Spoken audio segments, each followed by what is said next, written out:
Dito sa ating bayan, ang aking asawa ay nagpunta ng Arabia upang umasenso at kumita ng pera. Ako ay iniwanan sa bahay na laging nag-iisa.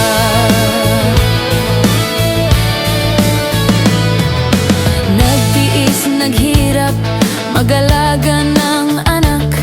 Sa lamig ng gabi, laging unan ng kayakap.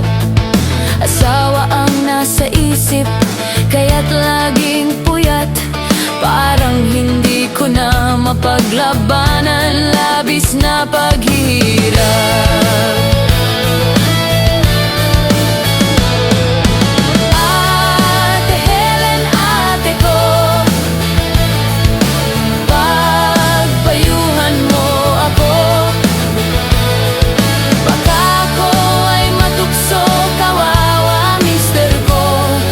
Naghihirap